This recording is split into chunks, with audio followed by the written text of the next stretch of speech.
Stars are finally back into 1:1 और इस summer होने वाला है कैरोश।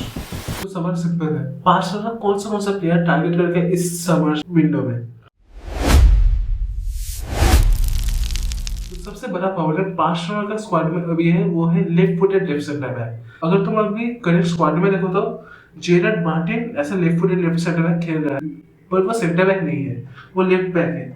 और अगर जेरड मार्टिन को तुम लेफ्ट बैक पे डाल दो तो कोई भी प्लेयर नहीं है। इसी के लिए सबसे पहला ऑप्शन जो बार्सिलोना इस समर विंडो में टारगेट करेगा वो है Marcus Senesi. And this guy is a big deal, क्योंकि अगर तुम इसका स्टैट्स देखो तो तुम पूरा पागल हो जाओगे। #1 in ball regains जो हंसम भी बहुत ज्यादा पसंद करेगा, क्योंकि हम लोग का डिफेंस बहुत ज्यादा वीक है। और 95.9 in 1v1 मतलब तो समझ सकते हो कि उसका 1v1 डिफेंडिंग स्किल कितना ज्यादा अच्छा है। और वो प्रीमियर लीग में इस सीजन पर फाड़ रहा है, उसका रेटिंग भी देख सकते हो 7.3 से 7.6 के अराउंड में लाई कर रहा है। अभी देखते हैं उसका प्रोफाइल कैसा है। जैसे कि मैंने बोला, ये left footed left centre back है जो हार्सविक को चाहिए अभी की टीम में। और उसका प्लेइंग स्टाइल एग्रेसिव है जो हार्सविक बहुत ज्यादा पसंद करते हैं। और उसके ऊपर से उसका ट्रेंड देखो तो वो 1v1 डिफेंडिंग में बहुत ज्यादा अच्छा है। और उसका स्ट्रेंथ देखो तो इंटरसेप्शन, ग्राउंड गोल्स में बहुत ज्यादा अच्छा है। और वो बॉल प्लेइंग सेंटर बैक है, मतलब वो बॉल प्रोग्रेस कर पाता है।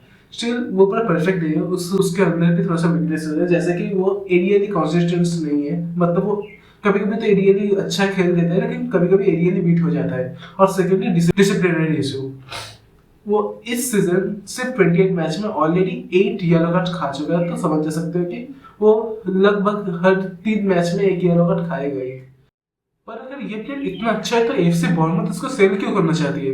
एक्चुअली एफसी बॉर्नमouth इसको सेल नहीं करना चाहती, पर उसका वेज जो है अभी 50K पर वीक है। इन कॉन्टेक्स्ट अगर तुम एंड्रेस क्रिस्टेंसन के साथ इसका वेज कंपेयर करो तो लगभग एंड्रे क्रिस्टेंसन का इसका वेज से 4 गुना है। तो तुम समझ जा सकते हो कि ये कितना अंडरपेड है। इसके लिए वो इस समर में ऐसा फ्री ट्रांसफर जाना चाहता है।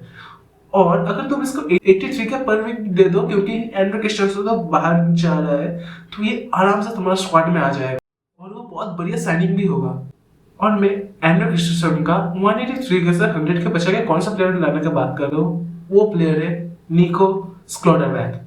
And this guy is crazy. वो at present time top 10 CV के अंदर पड़ता है अगर तुम स्टैट्स का बात करो तो। और उसके ऊपर से अगर ये इतना इंपॉर्टेंट है प्लेयर है डॉर्टमुंड का, तो डॉर्टमुंड इसको सेल क्यों करना चाहिए। मेन रीजन ही वो डॉर्टमुंड के साथ कॉन्टैक्ट नहीं करना चाहता। और अगर डॉर्टमुंड इस समर विंडो में उसको सेल नहीं किया तो नेक्स्ट समर विंडो में वो फ्री में चला जाएगा। और इसी के लिए डॉर्टमुंड इस सीजन ही उसको सेल करना चाहेगी। और अगर उसका मार्केट वैल्यू देखो तो वो 35.5 मिलियन यूरोस है।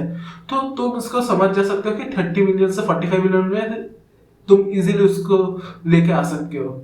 और सिंस हम लोग का 1:1 में आ गया है तो हम लोग इजीली उसको लेके आ सकते हैं।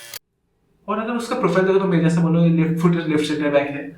और उसका strength, ball progression, long passing और एरियल क्वालिटीज है। मतलब वो एरियली फिटिंग है, तो तुम उसे कॉर्नर पे भी यूज कर सकते हो, डिफेंस में, अटैक में। और उसके बस उसका वीकनेस थोड़ा सा रिस्की डिफेंडिंग है, क्योंकि वो बहुत ज्यादा ओवर कमिट कर देता है प्लेयर के ऊपर। हालांकि उसका डिफेंडिंग अच्छा है पर वो ओवर कमिट कर देता है। और उसके बस उसका इस सीजन बहुत ज्यादा अच्छा जा रहा है। रेटिंग भी देख सकते हो 7.6 से 7.8 के अराउंड लाई कर रहा है। तो तुम समझ जा सकते हो अगर ये बार्सिलोना स्क्वाड में आ जाए तो बहुत बढ़िया होगा, क्योंकि उसके पास रिकवरी पेस भी है जो हम लोगों का स्क्वाड में बहुत ज्यादा चाहिए। और इन दोनों में तो एक तो आ रहा है, ये पूरा श्योर गारंटी है। और जो सेकंड हम लोग का लेफ्ट सेंटर बैक ऑप्शन होना चाहिए वो है नेथन आके। नेथन आके इस सीजन नंबर 5 या फिर 6 चॉइस सेंटर बैक है पेप गार्डियोला के लिए, क्योंकि उसके ऊपर रूबेन डियास, मार्क गोय, मैक्स एलन, खुसनोव, जॉन स्टोन है। इसी के लिए मैनचेस्टर सिटी चाहेगी आइदर उसका लोन में भेजते या फिर सेल करना चाहेगा नेक्स्ट समर। तो तुम उसको नेक्स्ट समर में ऐसा लोन ला सकते हो या फिर सेल पूरा डायरेक्टली खरीद भी सकते हो 10-12 मिलियन देके, क्योंकि मैनचेस्टर सिटी उसको सेल करना चाहिए और उसका कॉन्ट्रैक्ट में सिर्फ 1 साल ही बाकी है। पर उसका एज देखो तो वो बहुत ज्यादा हाई है, 31 ईयर्स एज। इसी के लिए ही तो उसका अराउंड 10 to 12 मिलियन में इस सीजन में तुम्हें वो मिल जाएगा। और उसका अगर प्रोफाइल देखो तो वो left footed left centre back है और लेफ्ट बैक में भी खेल सकता है। और उसका उसका स्ट्रेंथ, पोजीशनिंग, 1v1 डिफेंडिंग में बहुत ज्यादा अच्छा है। और वो सिस्टम डिसिप्लिन है, मतलब जो उसको बोला जाएगा वो वैसा ही करेगा। और वीकनेस वो लिमिटेड प्रोग्रेशन, मतलब उतना ज्यादा बॉल प्रोग्रेस नहीं कर पाता जैसे कि ये बाकी दोनों कर पाते हैं। और इसका सीजन उतना भी उसका मैचेस नहीं बोला, मैं जैसा कि बोला कि वो नंबर 6 में है पेप गार्डियोला का चॉइस में सेंटर बैक के, और उसका कॉन्ट्रैक्ट नेक्स्ट सीजन खत्म हो जा रहा है और उसका भी मार्केट वैल्यू 18 मिलियन, तो तुम उसको समझ सकते हैं 10-15 मिलियन में वो तुम्हें इजीली मिल जाएगा। And last but not the least EAPR, इसका नाम मैं प्रोनाउंस नहीं कर पा रहा पर तुम यहाँ पर देख सकते हो। और इसको डेको, हम लोग जो स्पोर्टिंग डायरेक्टर है वो इसको बहुत हाईली रेट करता है क्योंकि यंग है और उसके पास वो क्वालिटी है बॉल प्रोग्रेसिंग का, कैरिंग का। इसके लिए देखो इसके ऊपर बहुत ज्यादा नजर दे रहा है और उसको ऊपर से अगर वीकनेस है तो वो कोई वीकनेस नहीं है, उसका डिफेंडिंग थोड़ा सा मतलब अभी अभी ये सीजन उसका ब्रेक थ्रू सीजन है, तो डिफेंडिंग कभी कभी वो अच्छा कर देता है कभी कभी बुरा, तो ऐसा कुछ नहीं बोल सकते। और तो उसका इस सीजन का रेटिंग बहुत ज्यादा अच्छा है, 7.2 से 7.4 के अराउंड लाई कर रहा है और इसका मार्केट वैल्यू है 25 मिलियन और इसको तुम खरीद सकते हो अराउंड 20 से 30 मिलियन में। पर मुझे नहीं लगता कि तुम एक यंग प्रोस्पेक्ट के लिए 30 मिलियन दोगे जहां पर तुम्हें निको स्लॉटरबैक 30-40 मिलियन में मिल जाएगा। ये होगा हम लोगों का लेफ्ट सेंटर बैक। अब सेकंड जो प्रॉब्लम सिचुएशन है हम लोगों का डिफेंस में वो है राइट बैक, क्योंकि जूल्स कुंटे हर टाइम इंजर्ड रहता है तो हम लोगों के पास नेचुरल कोई राइट बैक नहीं है। और तो जाओ कैंसर दोनों फ्लैंक में खेल सकता है और गार्सिया भी खेल सकता है, तो तुम समझ जा सकते हो कि राइट बैक में उतना ज्यादा प्रॉब्लम नहीं आएगा, तो तुम और एक प्लेयर को ला सकते हो राइट बैक में। इसके लिए सबसे पहला ऑप्शन आता है वो है जूलियन रैंडर्सन, जिसका इस सीजन बहुत ज्यादा बढ़िया जा रहा है और वो डिफेंसिवली बहुत ज्यादा सॉलिड है और उसके पास वो दोनों फ्लैंक में भी खेल सकते हैं, तो तुम समझ जा सकते हो। पर उसका वीकनेस ये है कि वो थोड़ा सा क्रिएटिव नहीं है और अटैक में नहीं जाता उतना ज्यादा। और तो बार्सिलोना के साथ इस सीजन वो लिंक हो रहा है, इसके लिए मैं बोल दिया।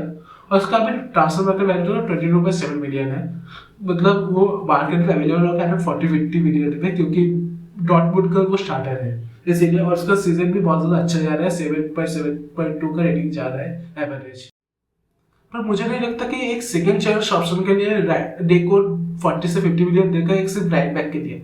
तो सेकंड ऑप्शन आता है अगर तुम अटैकिंग में जाना चाहते हो तो एंड्रे रात्रि को ला सकते हो, जो अटैकिंग में बहुत ज्यादा अच्छा है पर उसका डिफेंसिव क्वालिटी इतना अच्छा नहीं है, पर वो तुम्हें 20-30 मिलियन में मिल जाएगा। और थर्ड में आता है सबसे बेस्ट ऑप्शन डिफेंसिवली एरवन बिसाका। तुम सोच रहे हो कि एरवन बिसाका, क्योंकि एरवन बिसाका अभी भी डिफेंसिवली बहुत ज्यादा अच्छा है और तुम यहाँ पर उसका प्रोफाइल और स्टैट्स में भी देख सकते हो ये कितना ज्यादा अच्छा है, इसके लिए तुम उसका एम कर सकते हो जो 20-25 मिलियन में तुम्हें मिल जाएगा।